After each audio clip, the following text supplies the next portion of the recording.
عمل کرو عمل مٹا دو، اخلاص کرو اخلاص مٹا دو. جب ہو گئی تو مٹے گا کیا؟ کرنا پہلے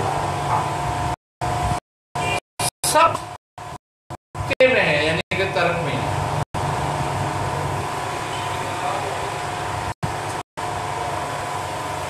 آئی نا سمجھ؟ محبت کے 4 الفاظ ہیں. میم، دے اور میم اور تے نکال لو، اس میں سے کیا رہ جاتا ہے؟ حب. اور درمیانے میں اور تو کا.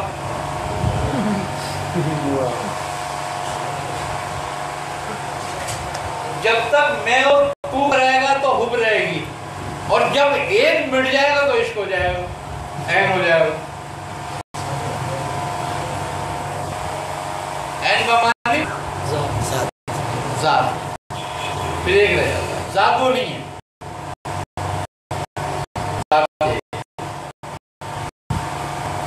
جب تو ایک دھوکہ ہے، ایک گمان ہے. محبت گمان سے شروع ہوئی ہے، یقین کا ختم ہوتی ہے. جب گمان سے شروع ہوگی تو میں اور تو ہوں گے، اور جب یقین ہوگا عین ہو جائے گا. یہی شناخت ہے اپنی، اور یہی علم ہے، علم لدن.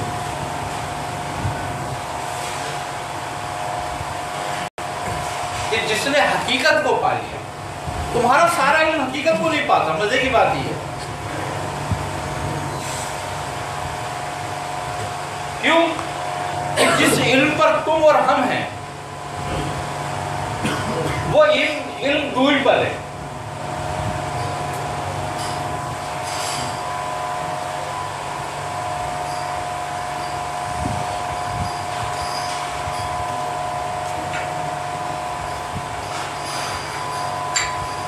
اور وہ علم دور پر ہے کیوں؟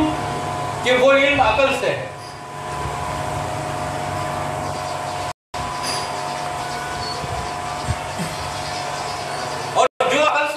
نتیجہ حکم میں آتا ہے یا ایجاد میں آتا ہے.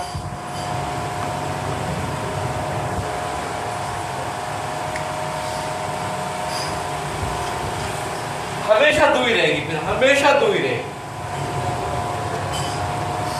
کیونکہ بندہ خدا کو ڈھونڈے گا، نیکی کرنے والا ثواب ڈھونڈے گا،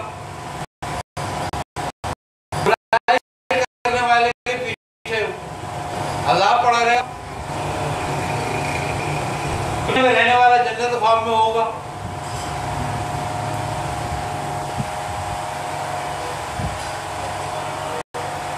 مومن کافر کہے گا، کافر مومن کہے گا.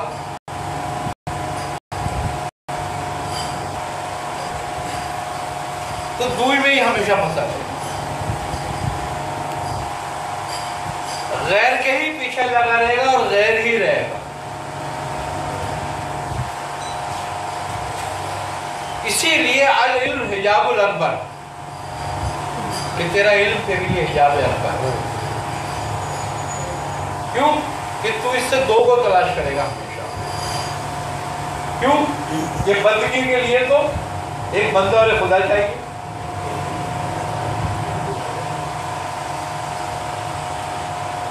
اور نیکی کے لیے گناہ بھی چاہیے. اگر گناہ نہیں ہوگا تو نیکی نہیں ہو سکتی، نیکی ہوگی تو گناہ نہیں ہو سکتا. مقصد یہ کہ خلق الازواج، ہم نے جوڑا بنا.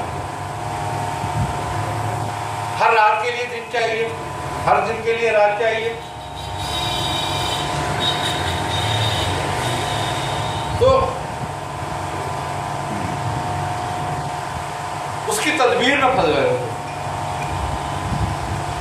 کیا؟ اور اس کی تدبیر بڑی کامل ہوتی ہے، اس سے نکلتا نہیں ہے بندہ جب تک وہ نہ نکالے. اور اس کی تدبیر سے نکلنا ہے تو اس کا فضل تلاش کرو، تمہارے عمل سے نہیں نکل سکتے. کیونکہ عمل پھر وہی دوری پہ لے کر آ جائے. اس اس کے فضل سے نکل سکتے ہو، اور فضل اس کا یہ ہے کہ تو یہ میں نہیں ہوں، اپنے آپ کو نکال دو بیچ میں سے.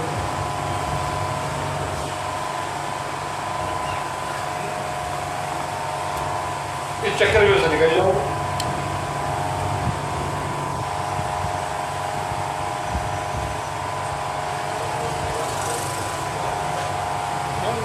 میں نہیں ہوں تو یہ تو مقام فنا ہوا.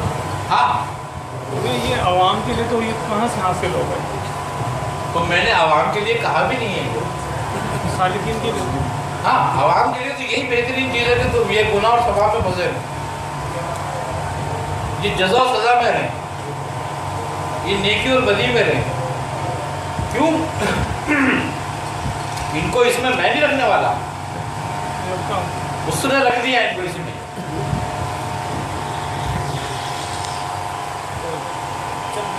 ہوگا پھر ہر میں خیر ہی خیر ہوگی ہیں تو ہر عمل میں خیر کا شمول ہوگا صرف اگر تو کر سکے. وہی تو کہہ رہا ہوں، شر تو پھر ہے ہی نہیں نا. شر کہاں ہے؟ شر تو میری ذات ہے، اور جب وہ بیچ میں نہیں رہی تو شر کہاں رہے گا؟ اور یہ لا الہ کا مفہوم بھی یہی ہے.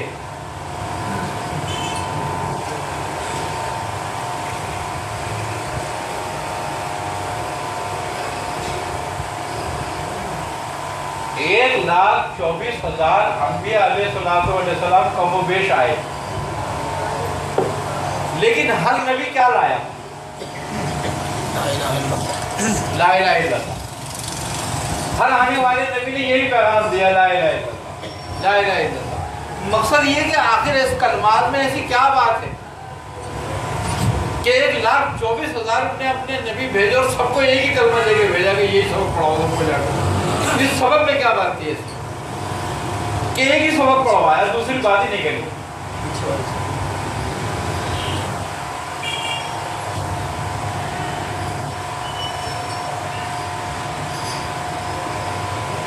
اب محمد رسول اللہ یا آدم صفی اللہ یا نوح نجی اللہ یہ دوسری باتیں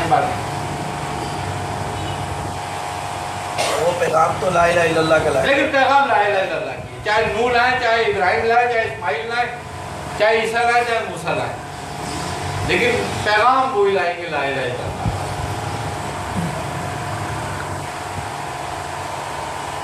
لا الہ الا اللہ دو معنی ہیں، نفی اور اثبات، انکار اور اقرار. انکار یہی ہے کہ بھئی نہیں کوئی معبود، کوئی عبادت کے لائق نہیں مگر اللہ یا سوائے اللہ.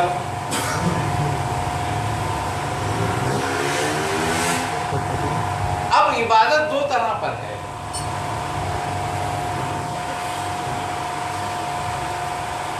ذلی اور حقیقی.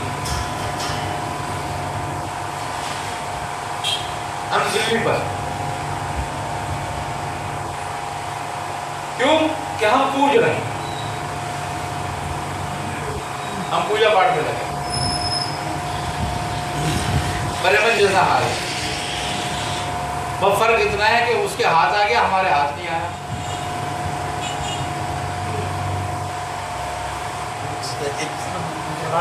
ہاں وہی کہہ رہا ہوں، اس کے ہاتھ آ گیا تھا، بنا لیا اس نے. وہ ڈھونڈ نکالا ہے اپنی سے، انہوں نے بنا کے رکھ لیا، انہوں نے بولا تو ہاتھ آ گیا، میرا کہاں جائے گا، اب چھوڑوں گا. اور ہم لگے ہوئے ہمارے ہاتھ نہیں آیا اب تک. لیکن ہاتھ دونوں کا ایک جیسا ہی ہے، اس سے آگے نہیں گیا. وہ ہم سے آگے نہیں بڑھ سکا، ہم اس سے آگے نہیں بڑھ سکا. دونوں ایک ہی کام میں پھنسے ہیں، وہ ہے پوجنا، وہ بھی پوج رہا ہے. بس فرق اتنا ہے کہ ہم قانون کے تحت ہیں اور وہ قانون سے بالا ہو گیا. ایک شریف آدمی ہوتا ہے نا، وہ قانون کی پاسداری کرتے ہوئے سب کچھ کرتا ہے، اور ایک کچھ بھی کر لیتا ہے.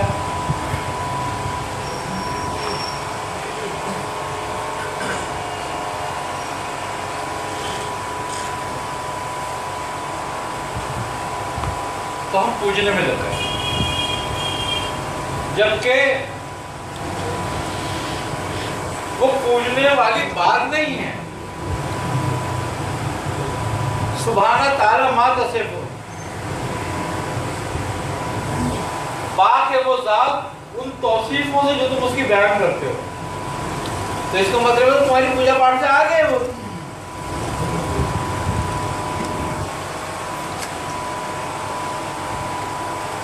تو تم کس کی توصیف کرتے ہو, کس کی تعریف کرتے ہو؟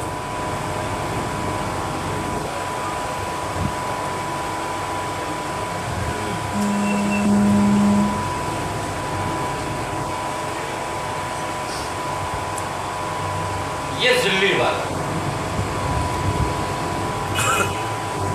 اب حقیقی عبادت جو ہے وہ یہ ہے کہ وہ کہتا ہے کہ میں جانا جاؤں, کوئی مجھے جان لے.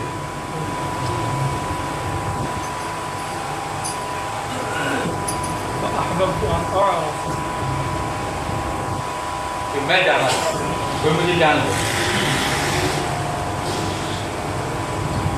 پیدائش کا بھی یہی مقصد ہے, پیدائش کا بھی یہی پیدائش کا بھی یہی مقصد تھا کہ وہ جانا جائے, اس کو جانو, اس کو پہچانو گا, اور جس نے اس کو پہچان لیا وہ کامیاب ہو گیا.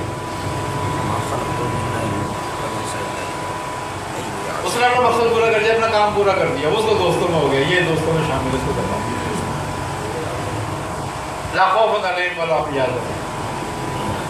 اب اسے خوف کس بات کا ہے؟ اس لیے خوف نہیں رہا کہ پہچان لیا, اور غم اس لیے نہیں جس کے ہم کے لیے آیا کر جا.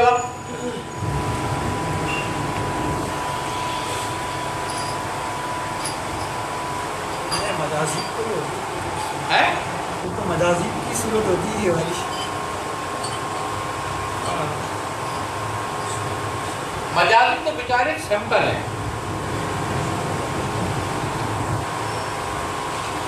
ضرور تو سی یہ تو سیمپل ہوتے ہیں, ٹھیک ہے, دکھانے کے لیے ہوتا ہے نا, تو کوئی ایسا سیمپل چاہیے. کیٹلاگ.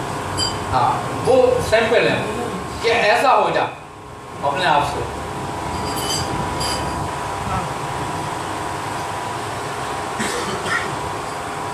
وہ کسی شان میں ہے نہیں کیونکہ اس کی اپنی اعلیٰ شان ہے. تو پھر کسی کی شان کو کیسے وہ سمجھے, کیا سمجھے گا؟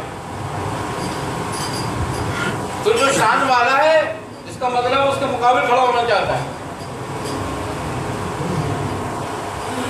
اس کے مقابل وہی اس کا دوست ہے جو بے توقیر ہے.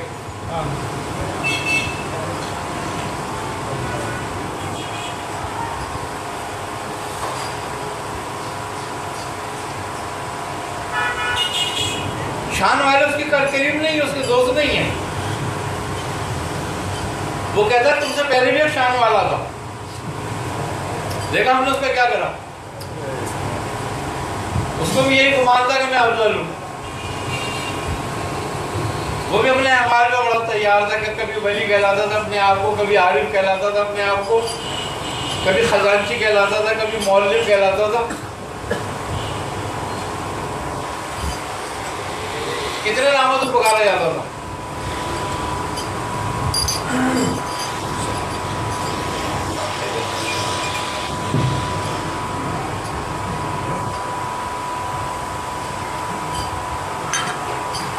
کیا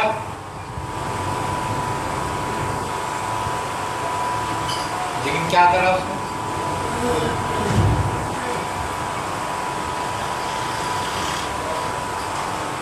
یاد رکھو حضرت شیخ عبد القادر جیلانی کا فرمان, آپ سلوک کے معاملے میں ایک بات ہے, آپ کا کلام حجت ہے.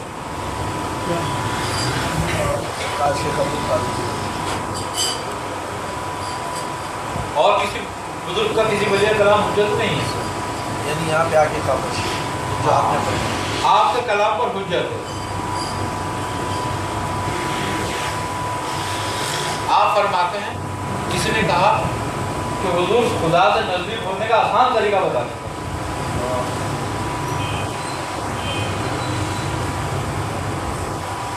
آپ نے فرمایا بہت آسان. اس نے کہا بہت آسان.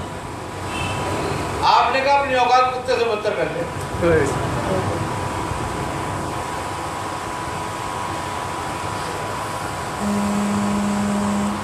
اس کے لیے اپنی اوقات کھلاتا ہے اور اس کو گرنے نہیں دیتا، وہ تھام لیتا ہے، اور جو وہ تھام لیتا ہے یہ تو مقصد تھا۔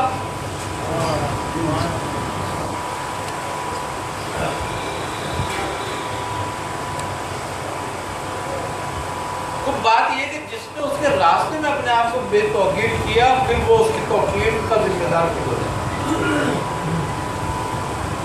تو بات صرف اتنی سی ہے کہ تمہارا علم تمہیں بے توقیر نہیں ہونے دے گا۔ وہ کہ اگر تم نے 10 سال لگائے، روٹو پھرنے کے لیے لگائے تھے، تجھے تو کسی مسئلے میں ہونا چاہیے تھا، تجھے تو تقریر کرنی چاہیے تھی، تجھے تو لفافہ ملتا ہے اور تو ایسے پھر رہا۔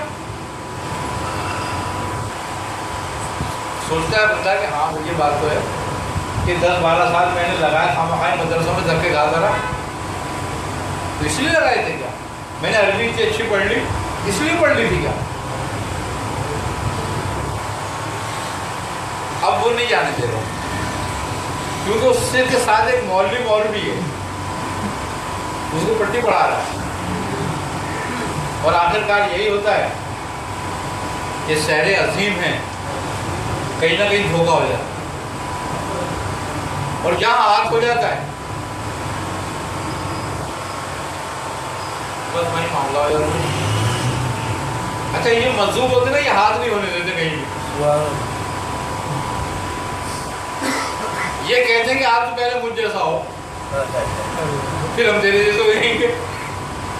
وہ ماننے کے لیے تیار نہیں ہوتا، کہتا نہیں ایسا تو نہیں ہو سکتا، تو بولے ایسا نہیں ہو سکتا تو ایسا بھی نہیں ہو سکتا، جھگڑا ختم ہوا۔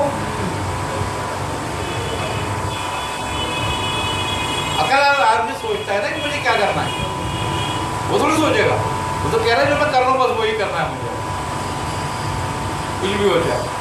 تو بات یہی ہے کہ علم لدنی جو ہے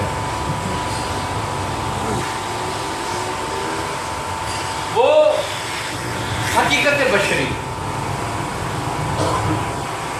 حقیقت بشری جو ہے وہ اپنی پہچان میں، اپنی شناخت میں، اللہ تبارک و تعالیٰ نے جب وحی کری، پہلی وحی جب آئی، اس میں جو کلام کیا وہ کمال کلام تھا، اور جب پہلی ملاقات اور پہلی بات ہوتی ہے تو اس میں کیا کرا جاتا ہے؟ تعارف کرایا جاتا ہے۔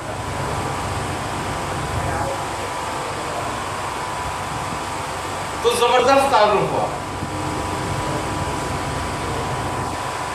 پڑھیے اپنے رب کے نام کے ساتھ، اقرا، اس میں رب کے نام۔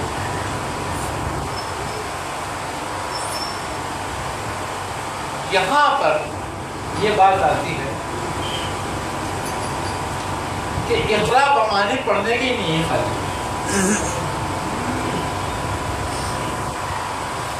خوبیوں کا اکٹھا کرنا بھی ہے۔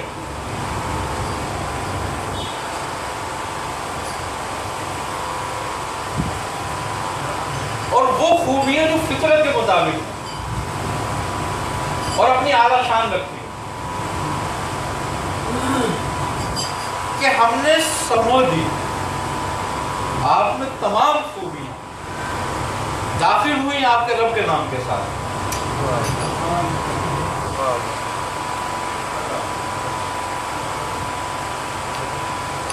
کسی بات نے تمام معراج طے کرا دی،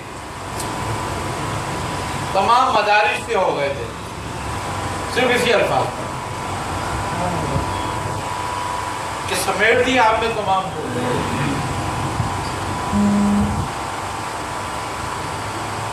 آپ کے رب کے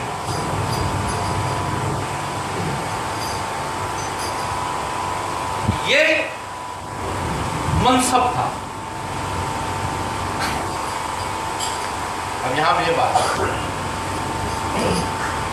تعارف ہو رہا ہے، یہ منصب ہے کہ لقد خلقنا الانسان فی احسن تقویم،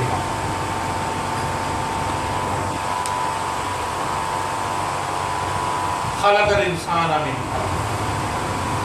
اب تعارف ہو رہا ذات کا، دیکھیں انسان ہم نے کیسے پیدا کیا.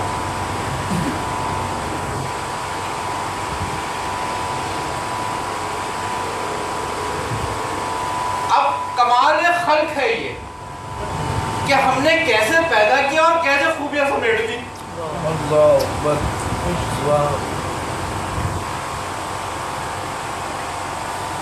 تو سارا علم تو تم وہی کھول دیا. معرفت اسی وقت داخل کر دی گئی کہ ساری کھول دی گئی.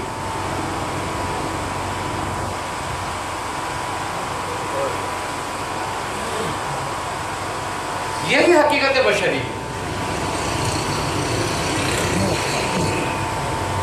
اور جس نے حقیقت بشری کو جان لیا اس نے علم لدنی کو جان لیا.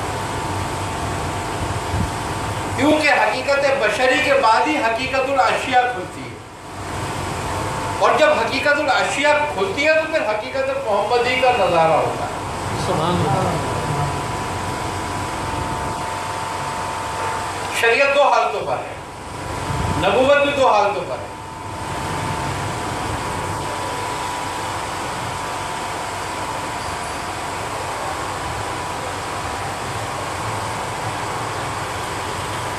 علوم ظاہری میں یہ رہنما ہے,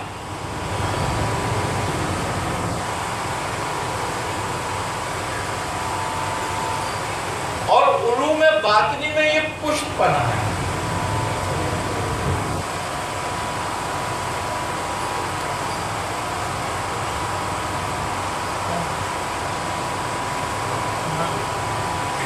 آئی نا سمجھ بات. اب ظاہری اعتبار سے جتنی بھی رہنمائی لینی ہے اسی سے لی جا سکتی ہے, اور کوئی نہیں ہے رہنمائی. اور علوم باطنی کے لیے یہی پشت پناہ ہے اور کوئی پشت پناہ نہیں.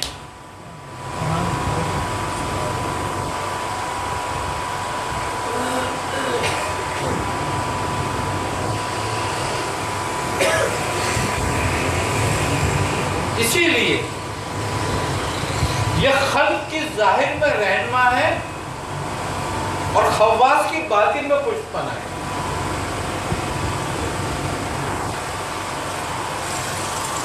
یہ میرا کچھ پڑھائی کا تھوڑا سا حصہ ہے تاکہ بعد ہم سمجھ لیں باتیں.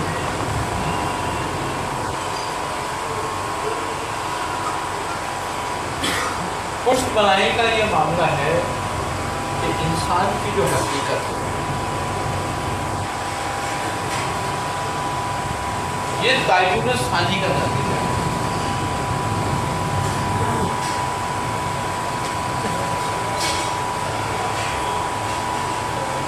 تعین ثانی جو ہے وہ افعال اور کثرت کو ہے,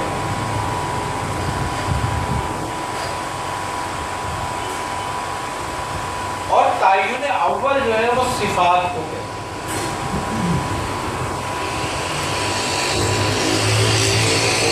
اس کی بالکل اس طریقے سے تفریق ہے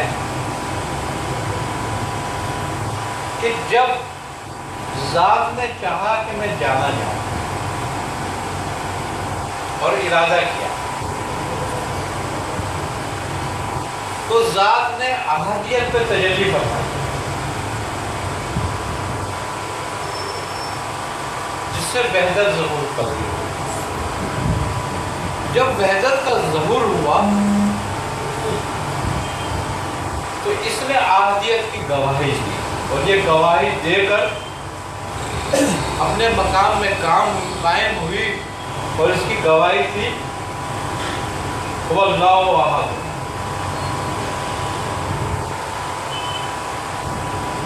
جس کو آج کہتے ہو قل هو اللہ احد اللہ الصمد لم یلد ولم یولد ولم یکن لہ کفوا. یہ وہ گواہی تھی جو وحدت میں دی احادیت کے. اور اسی لیے سورہ اخلاص کسی نبی پہ نہیں آئی. سبحان اللہ. اس نے گواہی دی تھی, اس سے گواہی دلوائی.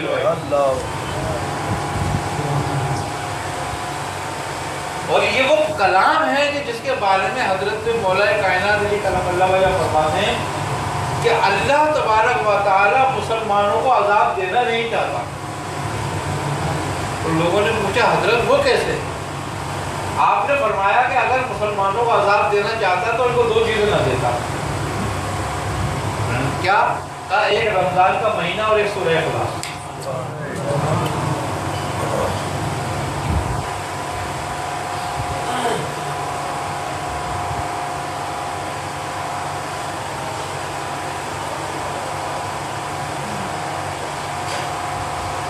اس کلام کی وہ برکت ہے کہ 70 لاکھ افراد روز جہنم سے نکالے جاتے ہیں.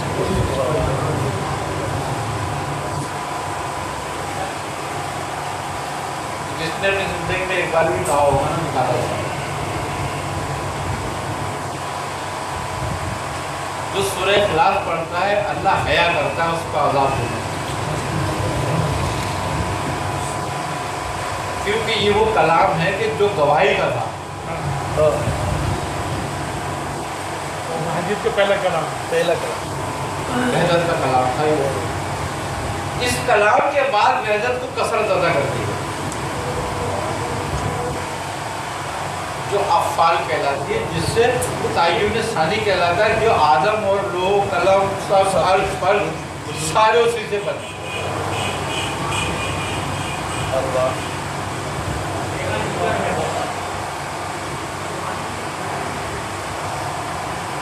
تو ان سب کا قیام تعین اول سے, اور تعین اول کا قیام احدیت سے, اور احدیت کا قیام ذات سے. اور یہ توحید کا کلام تھا کہ آپ فرماتے ہیں کہ انا احمد و بلا میم,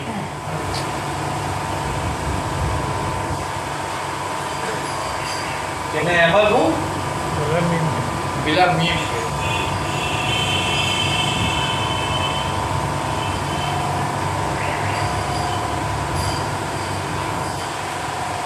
تو یہ حقیقت بشری ہے. جب حقیقت بشری میں آدمی آتا ہے